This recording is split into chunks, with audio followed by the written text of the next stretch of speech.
اللہ اکبر کہہ کر رکوع میں جانا. اللہ اکبر. رکوع میں دونوں پاؤں کے گھٹنوں کو دونوں ہاتھوں کی انگلیوں سے گرفت میں لینا, انگلیاں پھیلی ہوئی ہوں, نظر پاؤں کے پشت پر ہو اور کمر بالکل سیدھی ہو.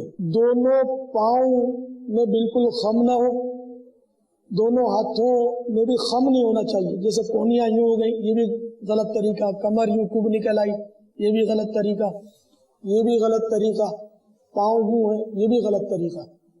بلکہ پاؤں بالکل سیدھے ہوں اور دونوں ہاتھوں میں بھی کسی قسم کا خم نہ ہو, اور مضبوطی کے ساتھ دونوں گھٹنوں کو آپ گویا پکڑے رہیں.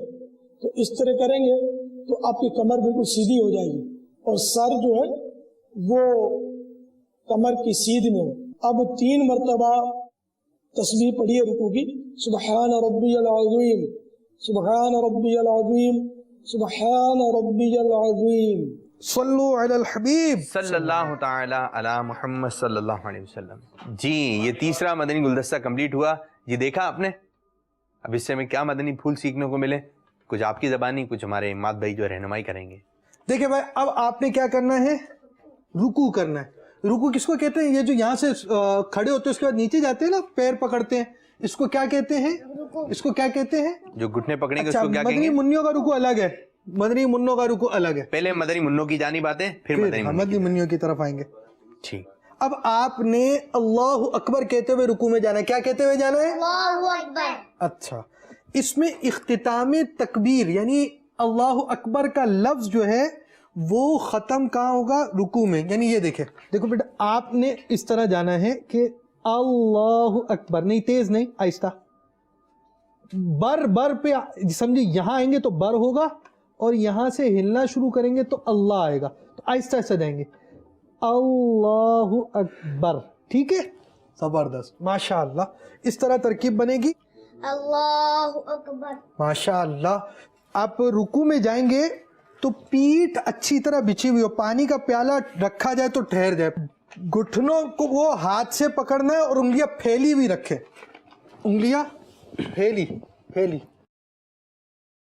مکڑی دیکھیے نا, مکڑی کیسے ہوتے ہیں, پھیلے ہوتے ہیں, اس کے ہاتھ پاؤں جو بھی ہیں. جی. سر اونچا نیچا نہیں ہونا چاہیے. سر کیسے ہوگا؟ سیدھ میں. نظر کہاں ہوگی؟ قدموں پر. اور ٹانگیں کیسی رہیں گی؟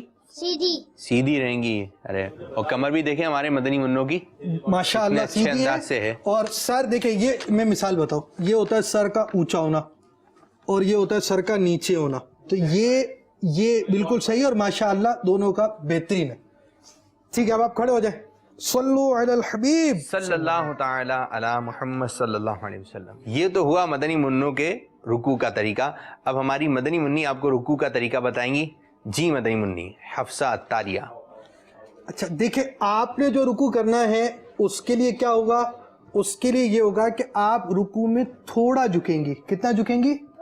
تھوڑا. گھٹنوں پر انہوں نے پورے پھیلا کر انگلیاں ہاتھ رکھے تھے. آپ نے کیا کرنا ہے؟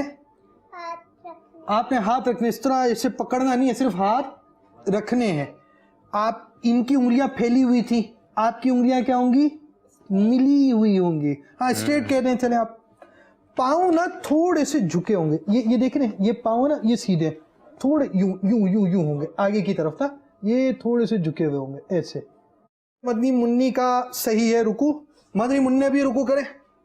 یہ ماشاءاللہ مدنی منوں کا بھی رکوع مدینہ. اب دیکھیں ان کا فرق, اب بتائیں. اب دیکھیے, یہ ہاتھ ہے, یہ آپ یہ سمجھ لیں کہ یہ انگلیاں کھلی ہوئی ہیں, انگلیاں ملی ہوئی ہیں, پیر آگے ہیں, پیر سیدھے ہیں, تھوڑا سا جھکی ہیں, یہ پورے جھکے ہیں, اور اس کے ساتھ ان کی انگلیاں پھیلی ہیں, ان کی انگلیاں ملی ہوئی ہیں. بہت اچھا, کھڑے ہو جائیں.